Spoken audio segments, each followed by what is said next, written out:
What happens when you strike a marimba bar, or a vibraphone bar, or a drum head, or a cymbal, or anything that you hit to vibrate? Well, the energy from the mallet is transferred into the bar, and the bar transfers that energy into the air, where it gets dispersed as sound waves.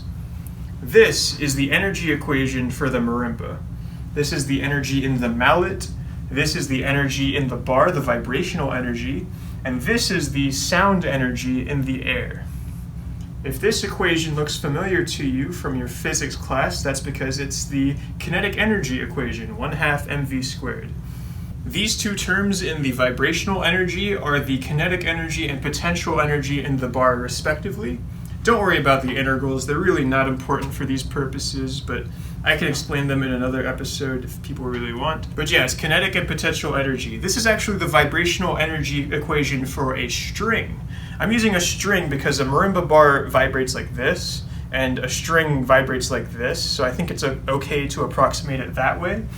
And let's think about what happens when you pluck a guitar string, for example. You pull on the guitar string and you feel that tension in the string, right? And that tension is the potential energy building up. When you release the string, the potential energy is transformed into kinetic energy, and that's why it moves. And it has so much energy that it actually moves past its starting point and builds up potential energy again on the other side.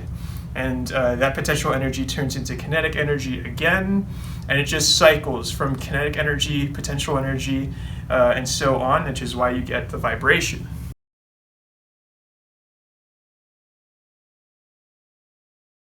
Same thing for the air. This is the kinetic energy term, and this is the potential energy term.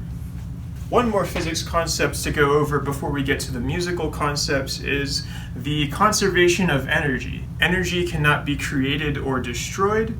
It can only be transformed. That's what this equation is representing. The arrows represent the transformation of energy.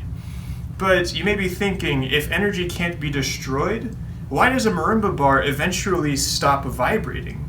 Shouldn't it just keep vibrating forever? Where does the energy go?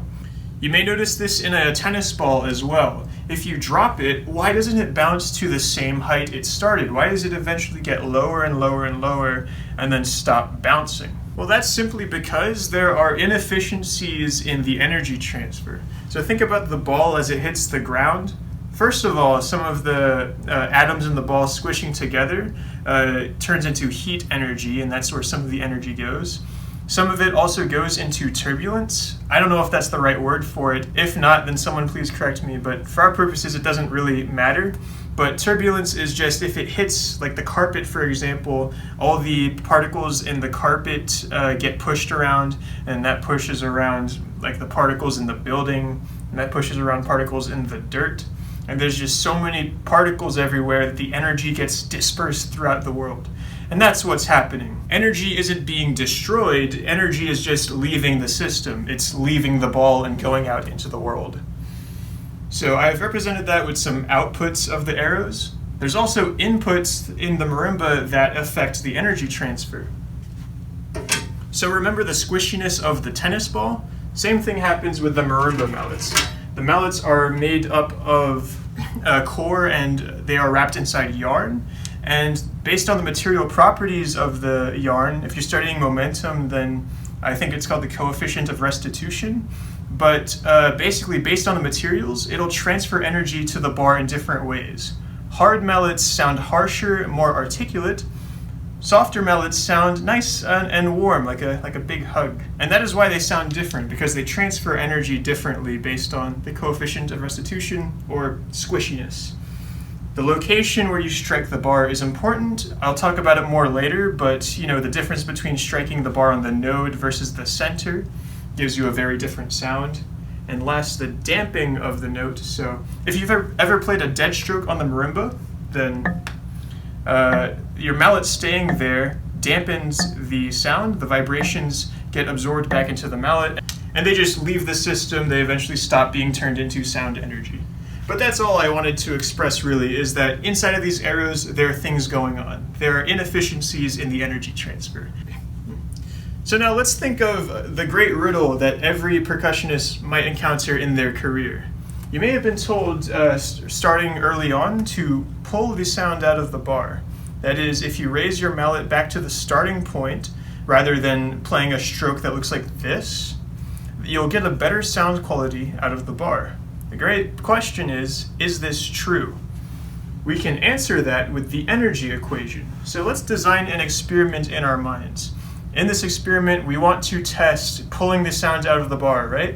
So let's keep all the other variables the same. Let's use the same mallet, so that fixes the squishy, that fixes the mass. Let's strike the same part of the bar each time, so that fixes the location. And let's not mess around with dead strokes, let's just hit the bar in the same clean way at the same time. That fixes the effects of damping. And so after that, the only variable that's left is the velocity. That's because the marimba bar does not care about what happens to the mallet after the strike, or even before the strike. The marimba bar only cares about what's happening with the mallet at the instance of the energy transfer. And that's because that is where the energy is being transferred.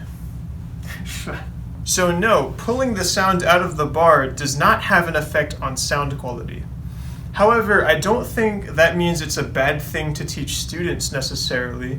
Raising the mallet back to the starting point is a helpful idea. Here's why. So let's play a couple of scales here with one hand just to really illustrate the point. First one without returning the mallet to its original height, like that.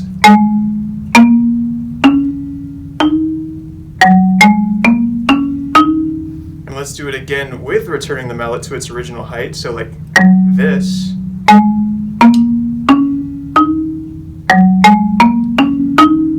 And you'll notice that the latter motion was a lot more relaxed. And why is that? Well, it's because if the mallet ends up here, you have to kind of rewind anyway to get the original amount of power into the stroke. Did you catch that? Meanwhile, if you do the other stroke, you're kind of killing two birds with one stone. With the previous note's motion, you're already wound up for the next note. See that? And that's why it's a more efficient motion. And a more efficient motion is going to allow you to play faster, more accurately, and with more endurance. All of those simply because there's just less going on in the stroke. So that is why raising your mallet back to its original position is beneficial, not for sound quality, but just for mechanical reasons. And I don't even think the idea of pulling the sound out of the bar is even a widespread idea at this point anymore. But yeah, I just wanted to put it out there that if you do teach this, make sure that the student knows that it is more of a metaphor. It's not an actual description of what's happening inside of the bar. But don't take the equation's word for it. You can actually do an actual experiment and see if you can tell the difference between sound quality. So this is an experiment / fun activity we did at the Lee Howard Stevens seminar. You take a bunch of your friends, bring them into the practice room, and have them turn around. They're not allowed to look at the marimba. And there's going to be two people. One of them is the judge, and one of them is the player. In this game, the player has a goal. The player has to play two notes that sound different. There are rules, though. You have to use the same mallet each time. You have to strike the same location on the bar and the mallet, so you can't cheat with any two-toned mallets, and you can't cheat with the location on the bar. You cannot touch the instrument in any way after the stroke, so no dead strokes, or whether it's with your mallet or with your hand. And the velocity at the instant of impact has to be more or less the same. And so the judge is the one making sure you're following all of these criteria. And again, the goal of the game is to play two notes that sound different under each of these criteria. So you can go ahead and try it with your friends, and I'm going to tell you right now that you are not going to be able, under these criteria, to play two notes that sound different. Actually, just kidding. At the seminar, when we did this, I found an exploit in the rules. So what I did is I played one stroke, and then I played another identical stroke, but immediately afterwards I slid my hand between the bar and the resonator, kind of like a vibraphone paddle. So it covered the sound waves going to the resonator, and that changed the decay of the note. And so with all the criteria met, not touching the bar or anything, I got two different sounding notes out of the same stroke. And so I beat the challenge, and Mr. Lee Howard Stevens gave me a brownie. It tasted great, and it is the greatest achievement of my marimba career. But anyway, yeah, that wraps up that section of the video. Speaking of beginner's lessons though, have you ever wondered why it is better to strike the bar in the center rather than the node? Let's go ahead and ask this question. Is it better to hit the bar in the center or the node of the bar? To think about this question, there are things that you have to know. So when a wave vibrates, there are points that do not displace, and those points are called the nodes. And that is why they're called nodes on the marimba, because those points during the vibration itself do not move around. In other words, the marimba bar is never going to vibrate like this.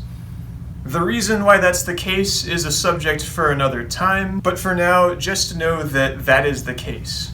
And so let's think about what happens if you were to strike the bar at the node. Since the bar cannot vibrate at that point, the energy transfer is not going to be transferred to vibrational energy. Rather, it's just going to get absorbed by the marimba cord and the frame and everything else. If we do hit it on the center, then that is a point on the marimba where the bar is allowed to vibrate. And so that will transfer energy into vibrational energy. We can actually see this in real life by recording in slow motion. This is only 1/8 speed, and you can see already the bar is vibrating just like it did in the animation.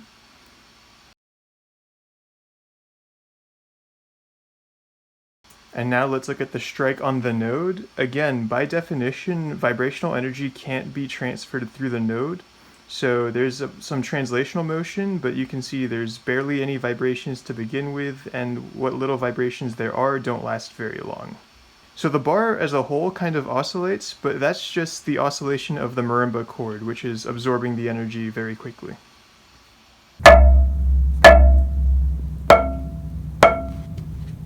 So with the same exact stroke, but in different parts of the bar, they sound different because the energy has been absorbed in different ways. It's very similar to that Veritasium video, where he shoots 2 blocks of wood, one of them in the center and one of them in off to the side. Same exact initial energy, but by the end, one of the blocks mysteriously has more energy than the other. It was a very counterintuitive problem that was able to stump these really smart people with physics and engineering degrees. And it all came down to the fact that the energy gets absorbed in different ways for each scenario. And that's something we can directly observe when playing the marimba. So yeah, just a cool parallel there. Another question to ask is it better to hit the bar in the center or a little bit off-center? In order to think about this question, you'll have to be a little bit familiar with how harmonics, aka overtones, work. If you don't, then that's okay. I'll give you the brutally oversimplified version. A note with more harmonics is going to generally sound more interesting. So here is what a note without any harmonics sounds like, just the fundamental pitch. That's called a sine wave. It sounds cool, right? But it also sounds kind of too clean, kind of sterile. On the other hand, here's a note with a lot of harmonics. It's a lot more interesting. So more harmonics equals more interesting. So the second harmonic of the marimba bar vibrates like this. And you may notice there is a node in the dead center of the bar for the second harmonic. So if you strike the dead center, the same thing with the nodes absorbing the energy happens, but with the second harmonic rather than the first harmonic. Hitting the bar a little bit off-center allows the second harmonic to ring, and so you get a fuller sound. And that's why your teacher may tell you to aim for the edges of the resonator rather than the dead center. And so here are the slow-mos. First is dead center, and second one will be off-center. And from the visuals alone, I really don't know if I can tell a difference. I can't honestly say that one of them looks different than the other.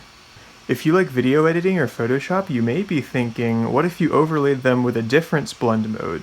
Therefore, the outputted pixels would show you the overtones.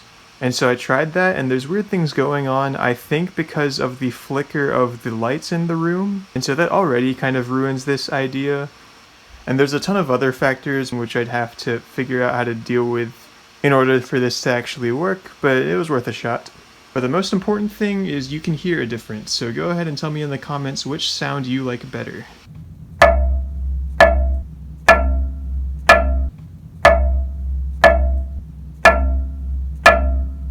And so yeah, I know I've barraged you with information, but let me give you one more cool thing, a really quick thing that's cool about this equation. We got this energy transfer going this way.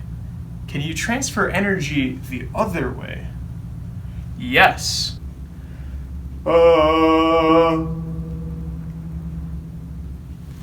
You see, by humming into the timpani drum at the proper frequency, I was able to get the skin to vibrate, and then that caused sound waves of its own. It was a lot quieter when it vibrated back at me because that energy transfer backwards is very inefficient, but it is possible. And that's also why the snares like to be annoying when you're practicing.